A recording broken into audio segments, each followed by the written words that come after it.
Hi అండి, అందరికీ నమస్తే. ఈరోజు మనం టమాటా పప్పు చేసుకుందాం. ఎప్పుడు చేసుకున్నట్లు కాకుండా ఇలా ఒకసారి ట్రై చేయండి, చాలా బాగుంటుంది.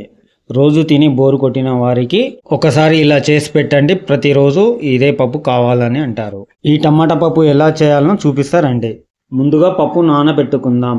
పావు కేజీ పప్పు తీసుకొని వాటర్ పోసి 2 సార్లు కడగండి. బాగా కడిగిన తర్వాత కొన్ని వాటర్ పోసి హాఫ్ అన్ అవర్ వరకు నానబెట్టుకోండి. లేదంటే నానబెట్టుకోకుండా కూడా చేసుకోవచ్చు. మేమైతే నానబెట్టుకున్నాం హాఫ్ అన్ అవర్ వరకు. అర్ధగంట సేపు అయిన తర్వాత స్టవ్ ఆన్ చేసి పప్పు ఉడికించుకుందాం. 10 నిమిషాలు ఉడికించుకున్న తర్వాత 1 టేబుల్ స్పూన్ పసుపు వేసి ఉప్పు తగినంత వేసుకోండి. సన్నుప్పు కానీ దొడ్డుప్పు కానీ వేసుకోవచ్చు. మేమైతే దొడ్డుప్పు వేసుకుంటున్నాము. 5-6 టమాటాలు తీసుకొని ఇలా ముక్కలుగా కట్ చేసుకొని వేసుకోండి. టమాటాలు మెత్తబడ్డాక 2 స్పూన్ల ఆయిల్ వేయండి. పప్పు మనం ఉడికేలోపు మనం ఇప్పుడు స్టవ్ ఆన్ చేసి ఒక కడాయిలో 2 టేబుల్ స్పూన్ ఆయిల్ వేసి ఆయిల్ వేడిగా అయిన తర్వాత ఇలా నిలువుగా కట్ చేసిన పచ్చిమిర్చి వేయండి. నేనైతే 7-8 మిర్చీలు వేసాను. 2 లేదా 3 ఉల్లిగడ్డలను ఇలా ముక్కలుగా కట్ చేసి వేయండి. బాగా పచ్చివాసన పోయేటట్టు బాగా వేయించండి.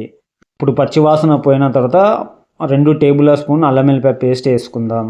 అల్లం వెల్లిపాయ పేస్ట్ పచ్చివాసన పోయిన తర్వాత 2 టేబుల్ స్పూన్ల కస్తూరి మేతి వేసి 1 టేబుల్ స్పూన్ పసుపు వేసి కలపండి. 5 నిమిషాల తర్వాత 1 నిమ్మకాయ సైజు చింతపండు బాగా పిసికేసి ఈ రసాన్ని వేసుకుందాం. కలిపి 10 నిమిషాల వరకు ఉడికించుకుందాం. పప్పు ఇలా మెత్తగా ఉడకాలి. మనం పప్పుని రుబ్బుకోవద్దు, ఇలాగనే ఉండనిద్దాం. చాలా టేస్టీగా ఉంటుంది.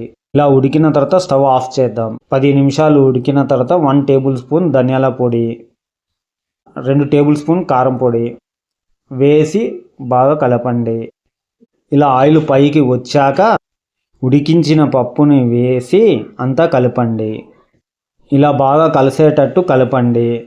కలిపి మూత పెట్టి స్టవ్ ఆఫ్ చేసి పక్కన పెట్టుకోండి. ఇప్పుడు చిన్న పోసుకు స్టవ్ ఆన్ చేసి బటర్ లేదా నెయ్యి వేసి అలాగే 1 టేబుల్ స్పూన్ ఆయిల్ వేసి బటర్ కరిగి ఆయిల్ వేడైన తర్వాత 1 టేబుల్ స్పూన్ జీలకర్ర, 1 టేబుల్ స్పూన్ ఆవాలు వేసి 10-15 వెల్లిపాయలు కచ్చా పచ్చా దంచి ఇలా వేసుకోవాలి.